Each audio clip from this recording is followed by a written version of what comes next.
காமராஜரை பற்றி சிறிது நேரம் பேச வந்துள்ளேன். தென்னாட்டு காந்தி என்று மக்கள் அன்புடன் அழைக்கப்பட்டவர் காமராஜர். 1903ஆம் ஆண்டு ஜூலை திங்கள் 15ஆம் நாள் குமாரசாமிக்கும் சிவகாமி அம்மையாருக்கும் மகனாக பிறந்தார். இவரது இளம் வயதிலேயே தந்தை இருந்ததால் இவரது பள்ளி படிப்பு இடையிலே நீக்கப்பட்டது. 6ஆம் வகுப்பு வரை மட்டும் படித்திருந்தாலும் அரசியல் மீது கொண்டுள்ள ஆர்வத்தினால் இளம் வயதிலே இந்திய சுதந்திர போராட்டத்தில் கலந்து கொண்டார். பல முறை சிறைச்சாலைக்கு சென்றுள்ளார். 1954ஆம் ஆண்டு தமிழ்நாட்டு முதலமைச்சராக பதவியேற்றார். 1954ஆம் ஆண்டு முதல் 1963ஆம் ஆண்டு வரை சிறப்பாக ஆட்சி செய்தார். தான் பதவியேற்றதும் ஏழை மக்களை மிகவும் பாதித்த குலக்கல்வி திட்டத்தை ஒழித்தார். இதனால் இவரை பச்சை தமிழர் என்னும் ஆட்சி அணியினர் பாராட்டி மெச்சினர். குறைந்த பேச்சு நிறந்த செயல் என்பது அவரது உள்ளத்தில் உரைத்த உணர்வு ஆகும். காமராஜரின் ஆட்சி காலத்தில் தமிழ்நாடு பொற்காலம் என கூறுவர். வெறுப்பவர் யாராக இருந்தாலும் நேசிப்பவர் நீங்களாக இருங்கள் என அன்னை தெரசாவின் பொன்மொழிக்கு ஏற்ப பிறந்து வளர்ந்து இருந்தவர் நம் பெருந்தலைவர் காமராஜர். தடுக்கி விழுந்தால் தொடக்கப்பள்ளி, ஓடி விழுந்தால் உயர்நிலை பள்ளி என ஊர்தோறும் பள்ளிகளை ஏற்படுத்தியுள்ளார். பெருந்தலைவர் காமராஜர் 6000 மூடப்பட்ட பள்ளிகளை மீண்டும் திறந்தார். 12,000 புது பள்ளிகளை திறந்து ஏழை எளிய மாணவர்களுக்கு கல்வி கற்க உதவினார். வயதில் முதியோர் பதவியிலிருந்து விலகி இளையோரை பதவிக்கு அமைக்க வேண்டும் என்ற எண்ணத்தில் 1963ஆம் ஆண்டு பதவியிலிருந்து விலகினார். இதனால் இவர் கிங்மேக்கர் என அன்போடு அழைப்பார். உன் பிறப்பு ஒரு சம்பவமாக இருக்கலாம், ஆனால் இறப்பு சரித்திரமாக இருக்க வேண்டும் என்ன அன்னை அப்துல் கலாமின் பொன்மொழிக்கு ஏற்ப வளர்ந்தவர் நம் பெருந்தலைவர் காமராஜர்.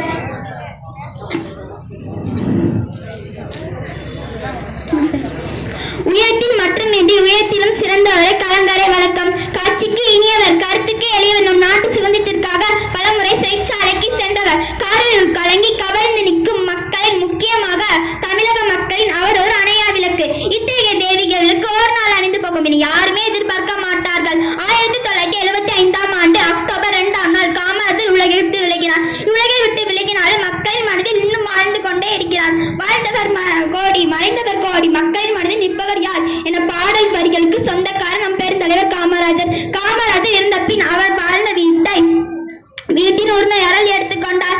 அவர் பயன்படுத்திய காரை அவரின் அரசியல் எடுத்துக்கொண்டது. அவர் உடம்பை நெருப்பு எடுத்துக்கொண்டது. அவரின் சிறப்புகளை நாம் எடுத்துக்கொள்வோம். சந்தன காற்று ஜாலில் வீசட்டும், சைத்திர நாளும் பேச சொல்லட்டும். காமராஜர் வழியில் நடப்போம். வாழ்க பாரதம், வாழ்க தமிழ். நன்றி. தாய்மொழியாம் செந்தமிழ் மொழிக்கு எனது முதற்கண் வணக்கத்தை தெரிவித்துக் கொள்கிறேன். அழகு தமிழே இவரது பேச்சு, சமத்துவம் என்பதே இவரது மூச்சு. தென்னாட்டு காந்தியும் இவரே, கதராடை அணிந்த கல்வியின் தந்தையும் இவரே, தர்ம வீரரும் இவரே, கர்ம வீரரும் இவரே. அவரே கர்ம வீரர் காமராஜர். நான் இப்பொழுது கர்ம வீரர் காமராஜர் அவர்களை பற்றி பேச போகிறேன். காமராஜர் அவர்கள் 1903ஆம் ஆண்டு ஜூலை திங்கள் 15ஆம் நாள் விருதுநகரில் பிறந்தார். இவரின் தந்தையின் பெயர் குமாரசாமி, தாயார் சிவகாமி அம்மையார். காமராஜர் எளிய குடும்பத்தில் பிறந்தவர். காமராஜர் தம் மாறா மகனிலேயே தந்தையை இழந்துவிட்டார். விடுதலை வீரர் திரு சத்தியமூர்த்தியின் வாரிசாக விளங்கியவர் காமராஜர்.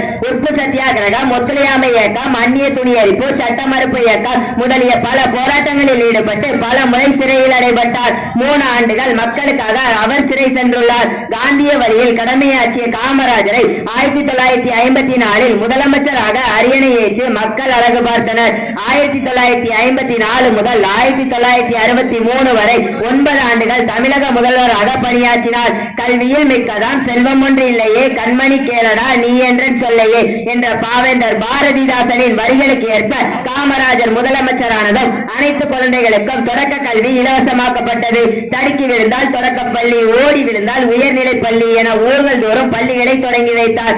ஏழை பணக்காரன் வேறுபாடு இருக்கக்கூடாது என்பதற்காக பள்ளியில் சீருடையை கட்டாயமாக்கினார். கட்டாய கல்வி, இலவச மதிய உணவு திட்டம் என பல திட்டங்களை உருவாக்கி ஏழை எளிய மக்களின் கல்வியில் முன்னேற்றத்தினை ஏற்படுத்தினார். இதனால் இவரை பச்சை தமிழன் என மாற்று அணியினரும் பாராட்டி மகிழ்ந்தனர். பையத்தோல் வாழ்வாங்கு வானுரையும் தெய்வத்தோல் வைக்கப்படும் என்ற வள்ளுவரின் வாக்குப்படி அறநெறியில் நின்று வாழ்ந்த காமராஜரின் ஆட்சி காலம் தமிழகத்தில் பொற்காலம் என்று அழைக்கப்படுகிறது.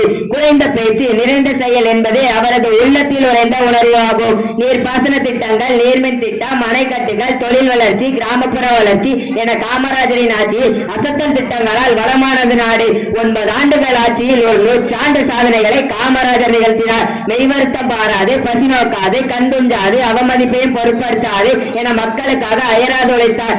எனவேதான் அவர் கர்ம வீரரானார். கர்மமே கண்ணார காமராஜர் உழைத்த காரணத்தால் தான் தமிழகத்தில் உள்ள 20,000 கிராமங்களில் 75% மின்வசதி பெற்றனர்.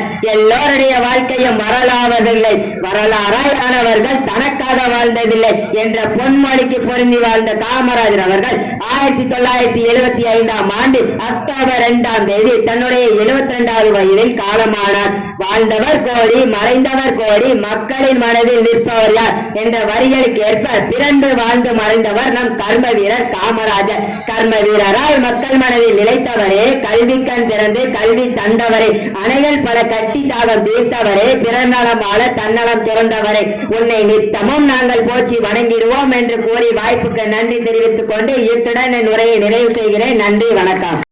தெரிவித்துக் கொள்கிறேன். கடையலுவலர்கள் வளம் வந்த தமிழ்நாட்டில் கல்வியுள்ளலாய் அவதரித்த கர்ம வீரர் காமராஜர் அவர்களை பற்றி நான் இன்று பேச வருகிறேன். கர்ம வீரர் காமராஜர் அவர்கள் 1903ஆம் ஆண்டு ஜூலை 15ஆம் தேதி விருதுநகரில் பிறந்தார். இவரது தந்தை பெயர் குமாரசாமி, தாய் பெயர் சிவகாமி அம்மையார் ஆகும். காமராஜர் அவர்கள் 1954 முதல் 1961 வரை 9 ஆண்டுகள் தமிழக முதல்வராக பணியாற்றினார். இலவச கல்வி, இலவச மருத்துவ திட்டம் போன்ற பல திட்டங்களை தொடங்கி வைத்தார். இதனால் கல்வி கண் திறந்தால் காமராஜர் என்றும் அழைக்கப்படுகிறார். தொடக்க கல்வி காமராஜர் 1903ஆம் ஆண்டு ஜூலை திங்கள் 18ஆம் நாள் குமாரசாமிக்கும் சிவகாமி அம்மையாருக்கும் அருந்தவ புதல்வராய் தோன்றினார். இவர் தனது 6ஆம் வயதிலே சத்ரியா வித்யாசாலையை சேர்ந்து கல்வி பயின்றார். இளம் வயதிலே தந்தை இறந்ததால் அவரது பள்ளியின் படிப்பும் இடையில் நிறுத்தப்பட்டது. விளையும் பயிர் மொழியிலே தெரியும் என்பார்கள்.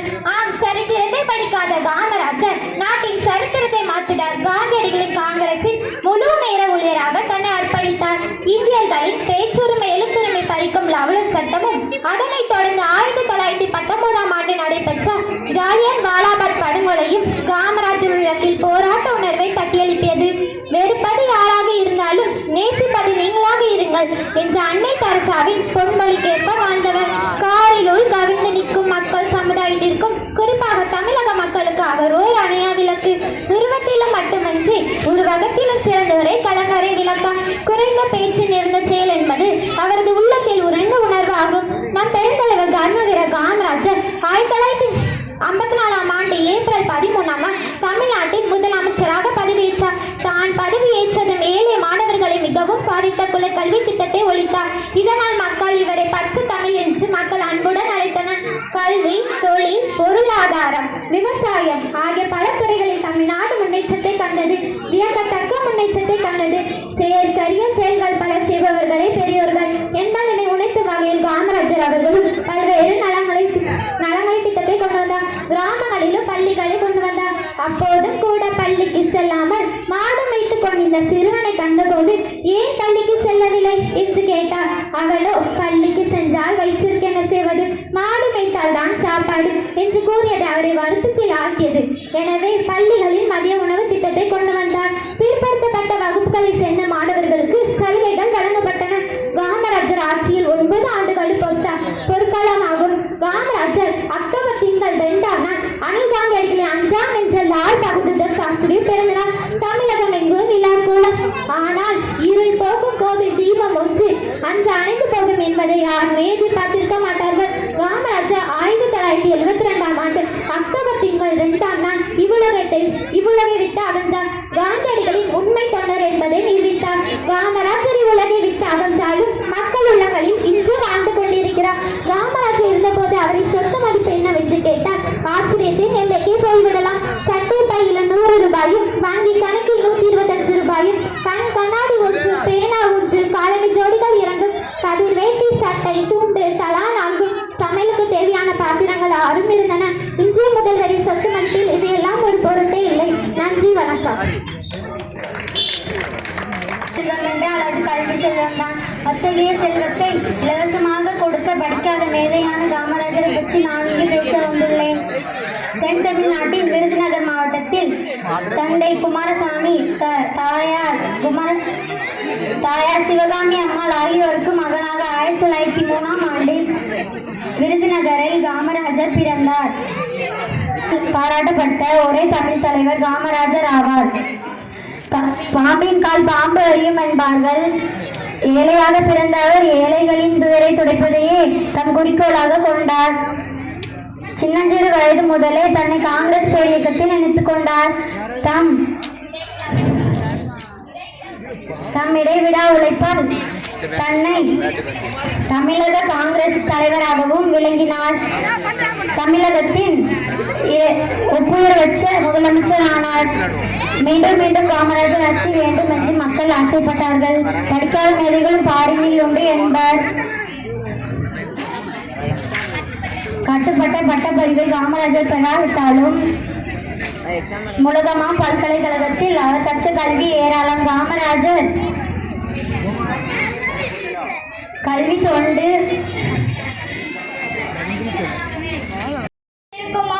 சான்றோருக்கும் மற்றும் அனைத்து நல் உள்ளங்களுக்கும் என் பணிவான முதற்கண் வணக்கங்கள். தன்னிகரில்லா பெருந்தலைவர், படிக்காத மேதை, கல்வி கண் திறந்தவர், தென்னாட்டு காந்தி, தமிழகத்தில் பொற்கால ஆட்சியை நடத்தி காட்டிய கர்ம வீரர் காமராஜர் அவர்களை பற்றி பேச போகின்றேன். காமராஜர் அவர்கள் விருதுநகரில் 1903ஆம் ஆண்டு ஜூலை திங்கள் 15ஆம் நாள் குமாரசாமிக்கும் சிவகாமி அம்மையாருக்கும் மகனாக பிறந்தார். காமராஜர் இளம் வயதிலேயே தந்தையை இழந்து விட்டார். குடும்ப சூழ்நிலை காரணமாக தனது மாமாவின் துணிக்கடையில் வேலைக்கு சேர்ந்தார். செய்தித்தாள்களை படித்தும் பல தலைவர்களின் சொற்பொழிவுகளை கேட்டும் அரசியல் அறிவையும் நாட்டு பற்றியும் வளர்த்துக் கொண்டார். பின் காங்கிரஸ் கட்சியில் தலைவர் தொண்டனாக சேர்ந்தார். விடுதலை வீரர் திரு சத்தியமூர்த்தியின் வாரிசாக விளங்கியவர் கர்ம வீரர் காமராஜர் அவர்கள். அண்ணல் காந்தியின் கொள்கைகளால் கவரப்பட்ட காமராஜர் அவர்கள் உப்பு சத்தியாகிரக போராட்டத்தில் கலந்து கொண்டார். தீண்டாமை ஒழிப்பு போராட்டம், கள்ளுக்கடை மறியல், ஒத்துழையாமை இயக்கம் முதலிய பல போராட்டங்களில் ஈர்க்கப்பட்டு காமராஜர் அவர்கள் 9 ஆண்டுகள் சிறைச்சாலை சென்றார். தமிழ் தாய் நாட்டிற்காக 9 ஆண்டுகள் சிறைவாசம் அனுபவித்து காந்திய வழியில் கடமையாற்றிய காமராஜரை 1954இல் முதலமைச்சராக அரியணை ஏற்றி மக்கள் அழகு பார்த்தனர். காமராஜர் முதலமைச்சர் ஆனதும் ஜாதி மத வேறுபாடின்றி அனைத்து குழந்தைகளுக்கும் தொடக்க கல்வி இலவசமாக்கப்பட்டது. பள்ளி இல்லாத ஊர்களில் எல்லாம் பள்ளிகளை திறந்தார். குலக்கல்வி திட்டத்தை ஒழித்தார். ஏழை பணக்காரன் வேறுபாடு இருக்கக்கூடாது என்பதற்காக அனைத்து பள்ளிகளிலும் சீருடையை கட்டாயமாக்கினார். கட்டாய கல்வி, இலவச மதிய உணவு திட்டம் என பல திட்டங்களை உருவாக்கி ஏழை எளிய மக்களின் கல்வி முன்னேற்றத்தினை ஏற்படுத்தியதால் கல்வி கண் திறந்த காமராஜர் என்று அழைக்கப்பட்டார். இன்றும் அழைக்கப்பட்டார். சிற்றூர் தோறும் கல்விகள் தொடங்க ஆணையிட்டார். நாட்டில் கல்வி செல்வம் பெருகியது. சாத்தானூர், வைகை, மணிமுத்தாறு, அமராவதி, ஆலியாறு, கீழ்பவனி, புள்ளப்படி முதலிய அணைகள் இவருடைய ஆட்சி காலத்தில் கட்டப்பட்டவையே. நீர்ப்பாசன திட்டம், அணைக்கட்டுகள், தொழில் வளர்ச்சி என காமராஜரின் அசத்தல் காரணமாக காமராஜரின் ஆட்சி காலத்தை தமிழகத்தில் பொற்காலம் என்று கூறுகின்றனர். 1963ஆம் ஆண்டு அகில இந்திய காங்கிரஸ் கட்சியின் தலைவராக பொறுப்பேற்றார். அவர் சொன்னால் இந்திய பிரதமரை நியமிக்கப்படும் அளவிற்கு அவரின் சொல்வாக்கு கட்சியின் மத்தியில் இருந்தது.